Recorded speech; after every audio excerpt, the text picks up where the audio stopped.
जय हिंद दोस्तों, वंदे मातरम। रशिया और यूक्रेन के बीच में लड़ाई जारी है। यूक्रेन से बार बार सरेंडर के लिए कहा जा रहा है, लेकिन वो खास तौर पर मना कर रहा है। वहाँ के प्रेसिडेंट भी कह रहे हैं कि भैया हम तो किला लड़ाएंगे जब तक लड़ा सकते हैं। अब ऐसे में कई सारी बातें हैं जो यूक्रेन के ऊपर सवाल तो खड़े कर ही रही, क्योंकि वहाँ पर जिस प्रकार का व्यवहार भारतीय नागरिकों के साथ किया गया वो काफ़ी ज़्यादा दिखाता है कि भाई कुछ चीज़ें जो हैं वो गलत हैं। लेकिन इन सभी चीज़ों के बीच में रशिया के ऊपर भी कम उंगलियाँ नहीं उठ रही हैं, क्योंकि देखिए, रशिया एक ऐसा देश है जो कि काफ़ी बड़ा है। चाइना का उसको सपोर्ट हासिल हो चुका है, भारत ना चाहते हुए भी उसको सपोर्ट कर रहा है, फिर आप कुछ भी कह सकते हैं। लेकिन अगर ये लड़ाई यूं ही चलती रहती है तो रशिया के ऊपर भी कहीं ना कहीं कंगाली का डर आ जाएगा।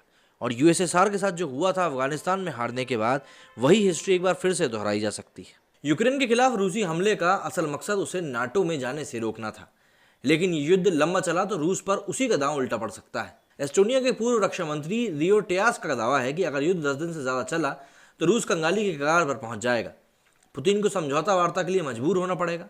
रूस को यूक्रेन पर जल्द कब्जे की गलतफहमी थी। रूस को फिलहाल एक साथ कई मोर्चों पर चुनौती का सामना करना पड़ रहा है।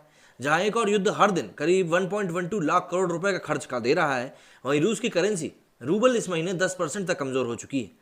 पश्चिमी देशों में रूस के साथ डॉलर, यूरो, पाउंड में कारोबार बैन कर दिया है।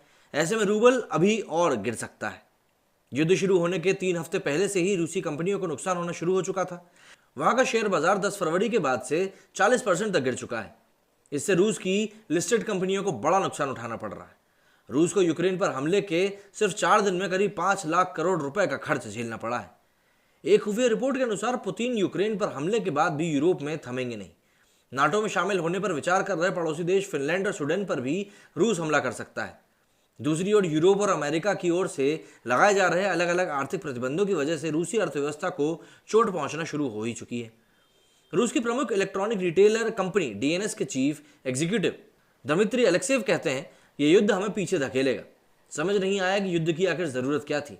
इसी तरह उड़ानों पर बैन लगाए जाने से प्रभावित होने जा रही दूसरी सबसे बड़ी रूसी एयरलाइंस कंपनी S7 ने कहा है, कंपनी कंगाली की ओर बढ़ती जा रही है।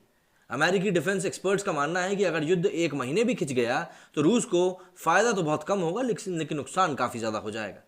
कीव और खार्किव में यूक्रेन का मोर्चा मजबूत रहे, इसके लिए कुछ यूरोपीय देशों ने यूक्रेन को हथियारों की सप्लाई शुरू कर दी। दरअसल अब यूरोप का मकसद रूस को ज्यादा से दिनों तक युद्ध में उलझाए रखना है। दूसरी ओर रूसी राष्ट्रपति व्लादिमीर पुतिन ने रविवार को बदले हुए हालात को देखते हुए रिजर्व फोर्स को अलर्ट रहने के लिए कहा है। यूक्रेन को रूसी हमले से निपटने के लिए यूरोपीय देशों में सरकार के साथ साथ आम लोग भी आगे बढ़कर मदद कर रहे हैं। यूक्रेन के bank national bank of Ukraine ने मदद के लिए 4 दिन पहले एक स्पेशल अकाउंट खोला था। एनबीयू के मल्टी करेंसी अकाउंट में महज 4 दिन में 1 अरब रुपए से ज्यादा की रकम जमा हो गई। अब सेना इससे गोला बारूद, संचार, चौकसी के लिए जरूरी सामान और वर्दी खरीदेगी। यूक्रेन के लिए जुटाई जा रही मदद उसके एम्बेसी के जरिए यूक्रेन सेना तक पहुंचाई जा रही है। चेक रिपब्लिक में 2 जगहों पर यह सामग्री एकत्रित की जा रही है, जहां लोग जरूरी चीजें दे रहे हैं।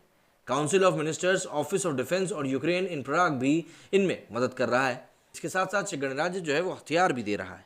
अब देखिए, यहाँ पर ऐसा है कि यूक्रेन की मदद सभी लोग कर रहे हैं, क्योंकि कोई ये नहीं चाहता कि रशिया जो है वो यूरोप के पास आए, और रशिया भी यही चाहता है कि यूरोप उनके पास ना आए।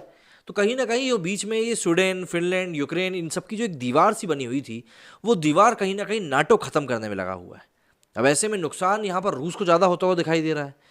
मतलब आप अगर किसी को मार रहे हो तो मारने में आपकी भी तो एनर्जी वेस्ट हो रही है ना। अगर सामने वाले की सहनशीलता ज़्यादा निकली तो आप तो अपनी पूरी एनर्जी वेस्ट कर दोगे, और वो थोड़े बहुत जख्म खाकर हंसता हुआ आपके सामने खड़ा हो जाएगा। यही स्थिति इस समय यूक्रेन और रशिया के बीच की भी हो गई है। मेरे जुड़े फिलहाल इतना ही। जय हिंद, जय भारत।